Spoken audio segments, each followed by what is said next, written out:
mas é um trecho que acaba sendo ok para o motorista, porque não tem tantas interdições em relação às obras. Mesmo assim, tem que ter bastante paciência para se aproximar de São Paulo agora, porque a Dutra está congestionada e a rodovia Ayrton Senna não é uma opção. Estou vendo aqui do lado, ela está bem congestionada também. Então, motorista, muita paciência. Vamos aí com calma, sexta-feira começando hoje. Tem muitos acidentes em São Paulo, nas estradas também. Então, vamos lá, gente. Vamos com paciência que vai dar tudo certo. Eu volto com vocês. Valeu, Larissa Calderari, obrigado. O alerta aí para todos. Muitos acidentes mesmo nesta sexta-feira aqui em São Paulo. 7h16 agora. Você ouviu assim por alto, ficou sabendo dessa história? Você que tem carro e não curte muito pagar um IPVA, tá sabendo que tem um papo aí rolando de que não vai ter isenção de IPVA para alguns veículos? É o seu carro. O que você está pensando em fazer com isso? Vamos tratar desse assunto aqui agora e se dá o que falar, viu? IPVA é um dos impostos que a maioria da turma não gosta de pagar. Por quê? Primeiro que assim, né? Não tem nada a ver ali com uma coisa, é a renda, você teve, aquela história toda. Isso aí é um IPVA, um imposto colocado lá no veículo que você usa e tal. Aí você vai para uma coisa, mas daí no dia a dia você enfrenta a buraqueira, você enfrenta os problemas, aquela história toda. Vem novidade aí. Para eu continuar, eu achei que a gente fosse chamar... Tá bom, então eu conto, porque a Assembleia Legislativa aqui do Estado aprovou essa semana. Achei que você fosse chamar uma matéria. Oi. Você já contou tudo aqui, eu vou dar... Separa. Porque é o seguinte, gente, ele tá falando, você ouviu falar, tal, que vai ter uma mudança. O que rolou, né? A Assembleia Legislativa, então os deputados estaduais, aprovaram essa semana um projeto de lei do próprio governo do estado que isenta veículos híbridos do pagamento do IPVA, mas isso a partir do ano que vem. Híbridos flex. Isso, é importante falar isso. E etanol. E nessa história, acabou ficando de fora o carro totalmente elétrico. Isso está dando muito o que falar. Esse projeto vai ser sancionado pelo governador Tarcísio de Freitas. Ele disse que está só esperando chegar na mão dele para ele sancionar.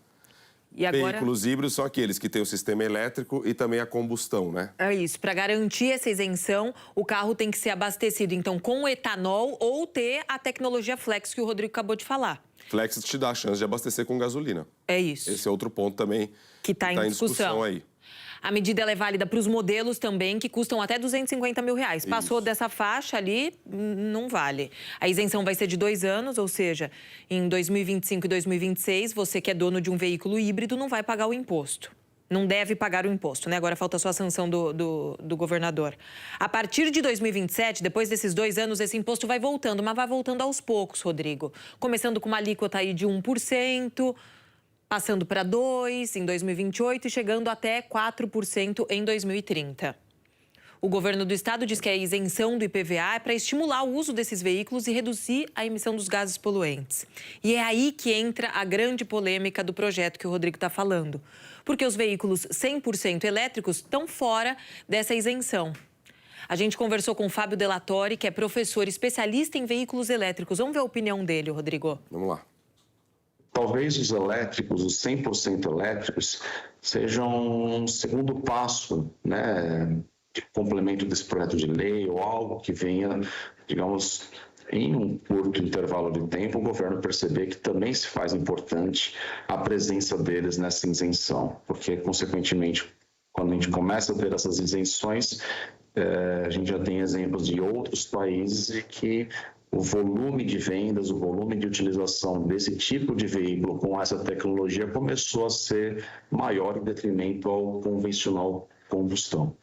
Acho que é só questão de tempo para que possa se, de repente, ter um complemento, projeto de lei ou até uma revisão pelo próprio governador, para que isso também passe a fazer parte dos plenamente elétricos.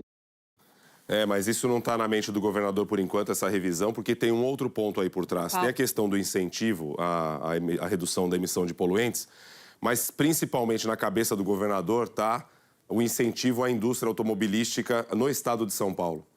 O governador Tarcísio de Freitas disse o seguinte, que tem montadoras aqui no estado de São Paulo dispostas a produzir já produz esse tipo de veículo. Esses híbridos flex, investir também na questão do etanol. E no estado de São Paulo você não tem fábrica de veículo 100% elétrico. Ele disse o seguinte, que se alguma montadora quiser vir montar aqui no estado de São Paulo uma fábrica com veículo 100% elétrico, daí vai ser contemplado aí nessa história. Então, quer dizer, tem a questão ambiental, mas tem uma questão muito mais forte da economia e geração de emprego no Estado. Aqui no Estado. Vamos conversar agora com o Samuel Kinoshita, ele é secretário da Fazenda e Planejamento do Estado, está aqui com a gente. Secretário, um bom dia. Bom dia, Bocardi. Bom dia, Sabine. Bom dia a todos os espectadores do programa. Vamos lá. A primeira história.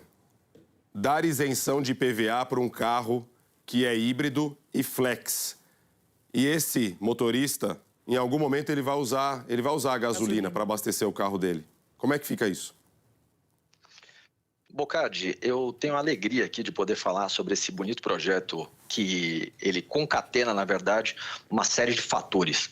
Como vocês fizeram um bom resumo, e eu agradeço, tem a questão ambiental, que é muito importante. Essa questão é uma questão premente, contemporânea para o mundo inteiro, inclusive para São Paulo.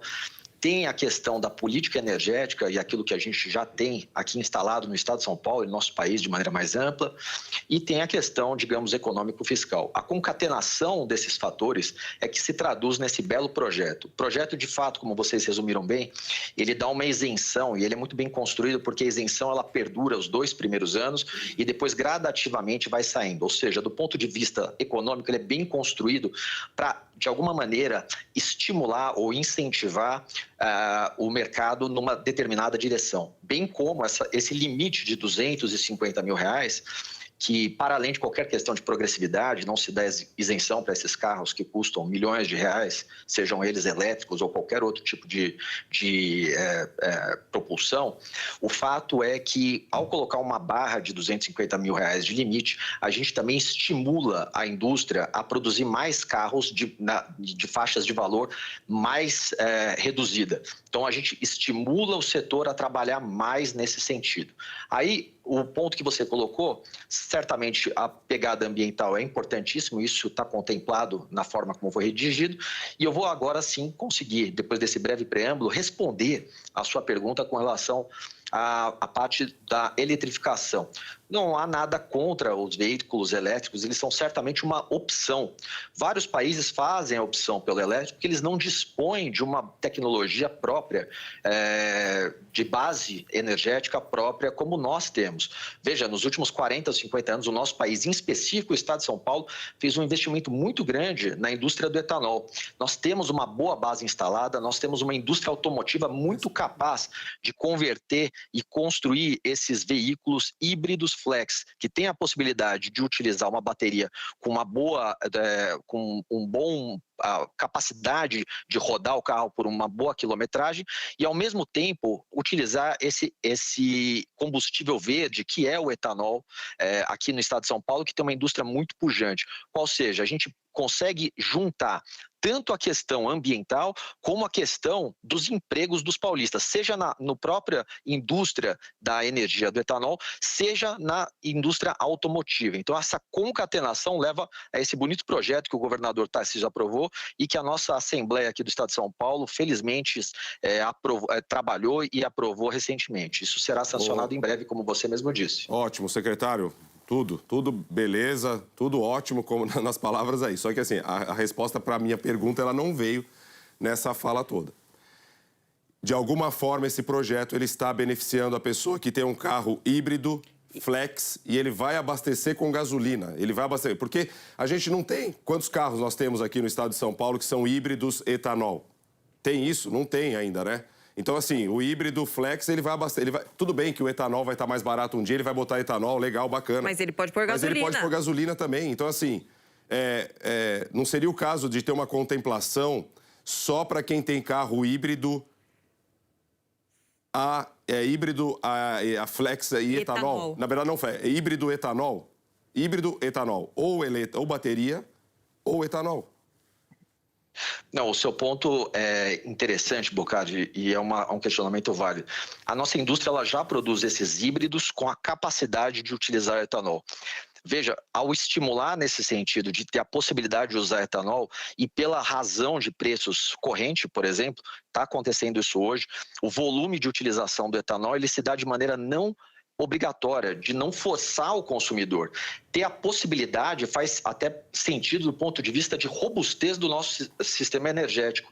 Quer dizer, a gente pode ter uma quebra de safra na cana-de-açúcar, por exemplo, e todos esses carros abastecidos a etanol podem ter um problema grave, né?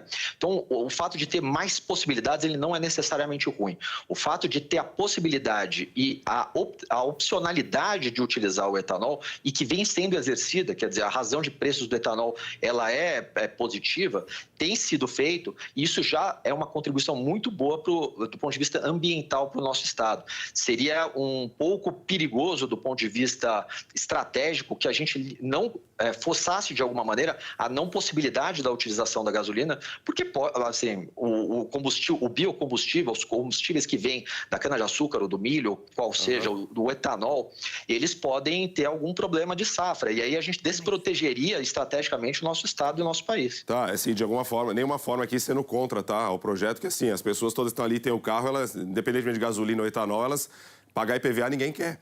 Agora, não dá para ter um gatilho dizendo assim, olha, se a indústria não evoluir, no sentido de produção de carro a etanol, híbrido etanol, e aí ter um gatilho, porque senão a gente vai continuar, de alguma forma, incentivando a gasolina. O seu apontamento é brilhante, Bocardi. E eu faço o seguinte comentário, a seguinte resposta. Veja,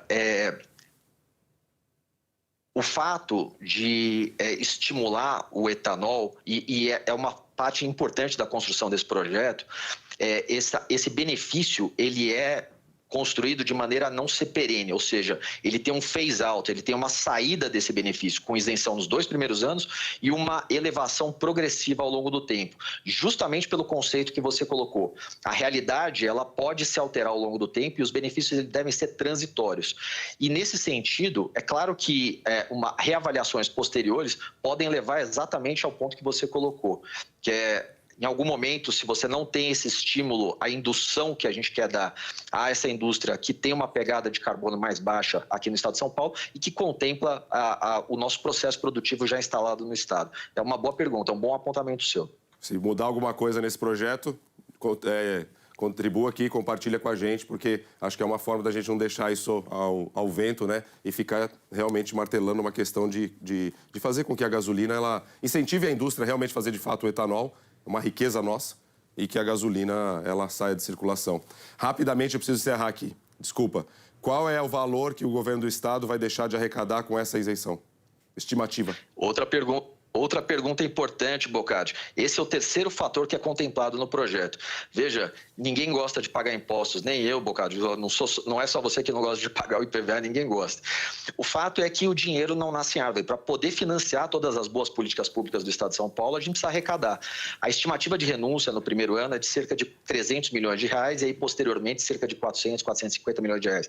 Ele é significativo. Ampliar demais isso também tem um custo do ponto de vista fiscal, deixando de aplicar bons recursos em outras políticas públicas. Então, mais outro ponto bom que você fez. Ô, secretário, mas não era bom ter, melhor incentivar para ter uma produção local? A isenção não tinha que ser na produção do veículo local e na infraestrutura? É um apontamento válido também, Sabino. Só que do ponto de vista do ICMS, existe até uma reflexão aí entre nossos colegas auditores que fizeram esse projeto, que são brilhantes, e outros juristas, de que a gente, dentro do arcabouço do ICMS, a gente não consegue colocar digamos, direcionamento ao conteúdo local. A gente não consegue fazer essa discriminação. O que a gente faz é um direcionamento de indústria para um determinado segmento que contribui do ponto de vista ambiental e de empregos e de geração de riqueza no nosso estado. Bom. Muito obrigado, secretário Samuel Kinoshita, secretário da Fazenda aqui do estado de São Paulo. Um ótimo dia e vamos aguardar a sanção aí deste projeto pelo governador, que deve ocorrer aí nas próximas horas, próximos dias. E você que é interessado em comprar um carro, pensa nisso na hora de comprar. E já é válido para aqueles também que estão aí já rodando. Obrigado e bom dia. Tchau, secretário. Excelente, bom dia. Até já. A gente vai para o intervalo, Sabina. Obrigado, viu? Antônio Ferreira, ao vivo de Itu, seu